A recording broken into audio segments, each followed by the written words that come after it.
سب سے پہلے بات کرتے ہیں کہ بھارتی انتخابات میں نریندر مودی کی شدت پسند ہندو انتہا پسند جماعت بھارتیہ جنتا پارٹی کو کس نے جتوایا، اور نریندر مودی جس نے پاکستان کے خلاف ایٹمی جنگ بھڑکانے کی کوشش کی، اس شخص کو عالمی طاقتوں نے کن اہداف کے لیے دوبارہ سے بھارت کا اقتدار سونپا، اس پر بات کرتے ہیں۔ حقائق یہ ہیں کہ بھارتیہ جنتا پارٹی کو 300 سے زائد جو ہیں وہ سیٹیں مل چکی ہیں، اور بھارت کے اندر حکومت بنانے کے لیے تقریباً 270 سے زائد سیٹوں کی ضرورت ہوتی ہے۔ نریندر مودی کے مقابلے میں جو اتحاد تھا کانگریس کا، جو مشہور زمانہ بڑی مشہور سیاسی جماعت ہے جو سیکولرزم پر بات کرتی ہے اور سیکولرزم کے نام پر جو ہے وہاں پر سیاست کرتی رہی ہے، اسے شکست ہوئی ہے، بدترین شکست ہوئی ہے۔ اور یہ شکست اور نریندر مودی کی دوبارہ سے جیت، یہ کوئی انہونی واقعہ نہیں ہے کہ یہ اپسیٹ ہوا ہو کہ نریندر مودی کیوں دوبارہ جیت گئے اور کانگریس کیوں دوبارہ ہار گئے۔ یہ پہلے سے طے شدہ بات تھی کہ نریندر مودی کو دوبارہ سے جتوایا جانا ہے۔ یہی وجہ ہے کہ تقریباً 3 سے 4 ماہ پہلے جب بھارت کے اندر انتخابی کمپین چل رہی تھی، اس وقت میں نے اپنے ویڈیو پیغامات کے اندر اس بات کا واضح طور پر اشارہ کیا تھا کہ عالمی طاقتیں اور عالمی سیاست یہی کہتی ہے کہ مودی کو جتوایا جائے۔ یہی وجہ ہے کہ جب بھارتی انتخابات میں نریندر مودی کی کامیابی کا اعلان ہوا تو اس سے اگلے دن جو امریکہ اسرائیل کا میڈیا ہے وہ سارا کا سارا نریندر مودی کی حمایت میں بول رہا تھا۔ اسرائیل کا مشہور یہودی اخبار ہیریٹیج نے نریندر مودی کے ساتھ نیتن یاہو کی کامیابی اور نیتن یاہو کے دوستی کے حوالے سے ایک پورا فیچر شائع کیا اور پوری رپورٹ شائع کی، اور اسرائیلی اخبار یہ لکھتا ہے کہ بھارت کے اندر نریندر مودی کی دوبارہ جیت اور اسرائیل کے اندر نیتن یاہو کی دوبارہ جیت سے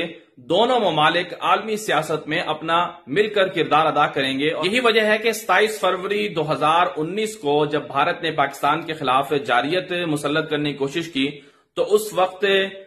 بھارت کے ساتھ جو تیسرا ملک تھا، ایک تو واضح طور پر ایران تھا اور جو تیسرا ملک تھا وہ اسرائیل تھا، اور بھارت کا جو پائلٹ پاکستان نے گرفتار کیا اور بھارت کے جو 2 جہاز تباہ کیے تھے اس میں ایک جہاز جو ہے وہ اگرچہ بھارت ہی کا تھا لیکن کہا یہ جاتا ہے کہ اس کے اندر جو پائلٹ تھا وہ اسرائیلی تھا۔ ایک رپورٹ تو یہ ہے کہ اسے زندہ گرفتار کر لیا گیا تھا اور ایک رپورٹ یہ ہے کہ وہ بھی مارا گیا تھا۔ بہرحال آنے والے دور میں اب کیا ہونے جا رہا ہے، عالمی سیاست کے اندر اس وقت بڑی ہلچل مچی ہوئی ہے۔ اس کی بڑی وجہ یہ ہے کہ مشرق وسطی کے اندر ایک نئی جنگ کی تیاری کی جا رہی ہے، اور اس مرتبہ بظاہر دنیا کو یہ دکھایا جا رہا ہے کہ امریکہ جو ہے وہ ایران کے خلاف جنگ کی کوشش کر رہا ہے، یا پھر امریکہ جو ہے وہ سعودی عرب اور ایران کو آپس میں لڑوانا چاہتا ہے۔ اس دوران اگر یہ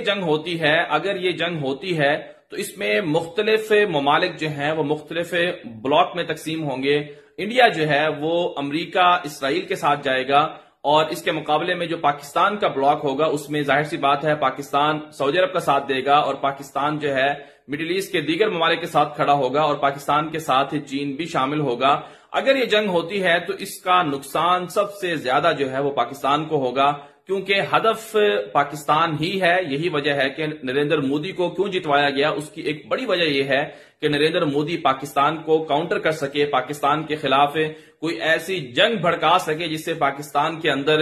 بدامنی کو ہوا ملے اور پاکستان کے اندر سرمایہ کاری کا جو زور ہے وہ ٹوٹ جائے، پاکستان اور چین جو مل کر سی پیک کا منصوبہ بنا رہے ہیں وہ ختم ہو جائے۔ اور یہ بھی ایک بڑا ہدف ہے کہ پاکستان کی آبادی زیادہ ہو رہی ہے، 22 کروڑ کا ملک ہے، اور پاکستان سعودی عرب کا کیوں ساتھ دے رہا ہے، پاکستان مشرق وسطی کا کیوں ساتھ دے رہا ہے، پاکستان حرمین شریفین کا ساتھ کیوں دے رہا ہے، اور پاکستان کیوں فلسطین کے موقع پر فلسطینیوں کے ساتھ کھڑا ہوتا ہے۔ یہ آپ واضح طور پر یہ بات دیکھ لیں، اور یہ تاریخ بھی یہ بتاتی ہے کہ پاکستان جو ہے دنیا کو، امریکہ کو یا یو کے کو یا باقی مغربی طاقتوں کو اگر کسی ملک سے خطرہ ہے یا کوئی ملک ایسا ہے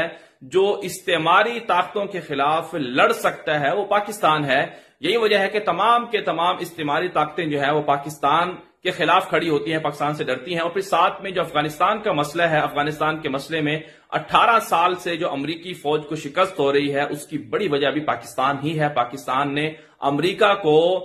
دونوں اطراف سے مارا ہے۔ پاکستان نے امریکہ کے ساتھ اگرچہ بظاہر اتحاد کا مظاہرہ کیا اور کہا کہ ہم آپ کے اتحادی ہیں، لیکن پاکستان ہی ہے جس نے امریکہ کو شکست دی ہے۔ تو یہ وہ حالات ہیں، امریکہ بھی چاہتا ہے کہ پاکستان سے بدلہ لیا جائے، اور پھر دوسری طرف سے آنے والا جو دور ہے مشرق وسطی کو مزید تقسیم کرنے کا، اس تقسیم میں جو بڑی رکاوٹ ہے وہ پاکستان ہے۔ اس لیے پاکستان کو کاؤنٹر کرنے کے لیے نریندر مودی کو جتوایا گیا ہے، لیکن پاکستان نے تاریخ میں یہ بات ریکارڈ کروائی ہے کہ پاکستان کا جو بھی دشمن ہوگا، چاہے وہ نظر آتا ہو چاہے وہ نظر نہ آتا ہو، پاکستان نے اسے شکست سے دوچار کیا ہے۔